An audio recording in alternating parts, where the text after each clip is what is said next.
Hey everyone, Connor here, welcome back to my channel. I'm that Scottish nerd that brings you a video every single week about movie discussions, gaming reviews, and kind of entertainment related topics that you guys want to see and that I'm interested in. So be sure to have a dialogue with me, subscribe down below if you want to see more videos like this one, and leave a comment about what you think of today's film, which is Batman Ninja. So without further ado, let's get into it. And yeah, if you don't know anything about this film, it is a great film. Just to start off my initial kind of impressions of the film, it is very enjoyable. I've actually seen it twice now, and I just found out about it within the past maybe 3 or 4 months. So yeah, I really enjoyed the film, although there's a lot of strange things, let's just say, that happen in it. It's not the most logical film. So if you don't know anything about it, let me just get straight to the point. It is an anime style film. So they've basically taken the character of Batman, the character that everyone knows and loves, and they put a new spin on him by giving him to some Japanese artists and putting him into an anime style.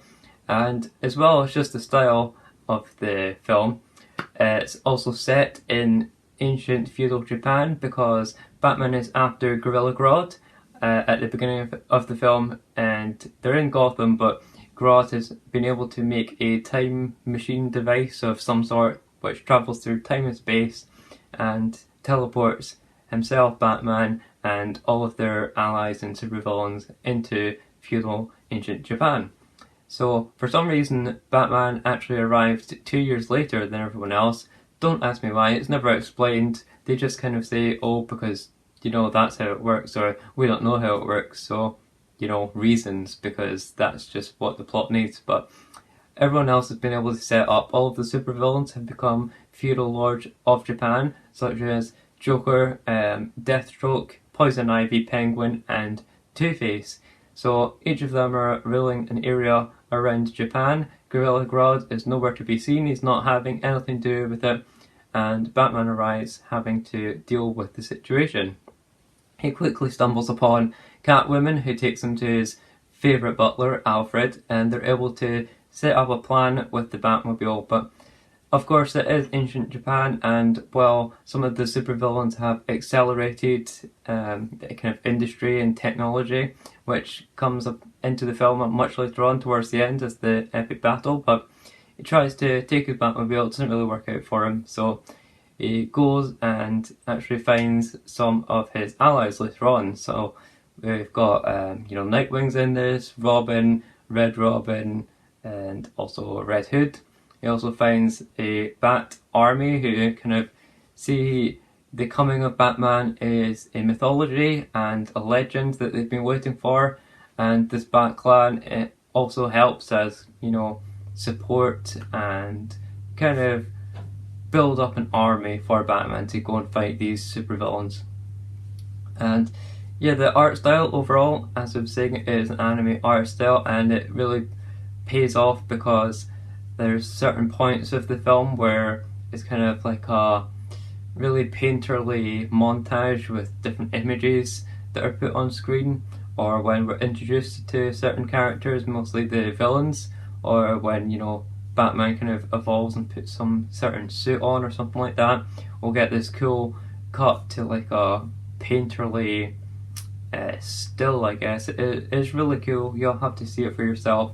I don't want to give too much away, but the main thing that I do need to give away for the story is there's this just crazy mech battle towards the end. So the way that this film was advertised, it was all about kind of Batman going, stripping himself of technology and having to use the earth and the people around him to try and build up his strength and his mindset so that he can fight off against these villains. But then at the end, the villains have these crazy mechs that kind of form together in an awesome Japanese anime style episode, but it's a 90-minute film starring Batman, and I really enjoyed it. I honestly don't see a problem. A lot of people, I guess, were having expectations of it being something else that it wasn't, and I went in with zero expectations, and I ended up enjoying it as a result and having a lot of fun with it because of having no expectations. So if you also have no expectations, or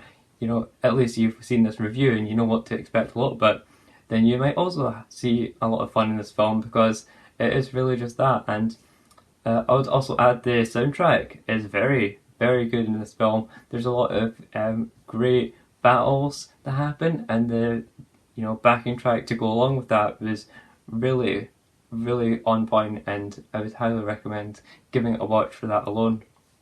And I actually enjoyed it so much that, I love my steelbooks, as you've seen from my previous videos.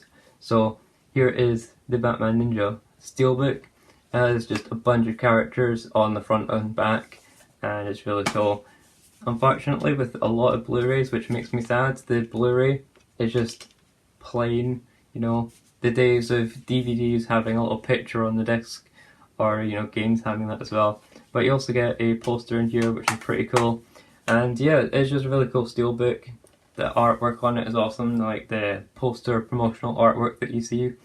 And I would really recommend seeing this film if you are a huge fan of Batman, or even just a little bit of a fan of Batman like myself, like the Dark Knight trilogy or the Arkham games, that kind of thing, and you just want to spread out into another Batman related media product, then this is definitely one worth having a look at, because it was a lot of fun. It has a lot of different characters, which I think that is one of the only gripes that I would have, or criticisms, is that a lot of the characters are spread very thin, because Batman has say 4 or 5, 6 allies, and then there's like 5 or 6 villains as well. There's 12 to 15 different characters there, and you just don't get enough time between all of them. They only get little snippets or little one-liners here and there, which is a bit of a shame, and I wish they'd done more with some of the characters. But overall, the battles that make up for it, and kind of some of the ideologies, because well, the big mech stuff was cool, and I really enjoyed that part of it, and some of the craziness that came with it. Batman still did go to his roots. He still had to go and work through his mindset of how he was going to defeat the villains, and he did end up using very little technology. It was the villains that used it. So the promotional stuff for the film wasn't wrong by any means, but I for one enjoyed it. I know a lot of others didn't. If you've seen it, let me know in the comments down below what you thought of it, or if you're going to go ahead and watch it now. So I've been Connor. Thanks for watching this video, and I'll see you in the next one.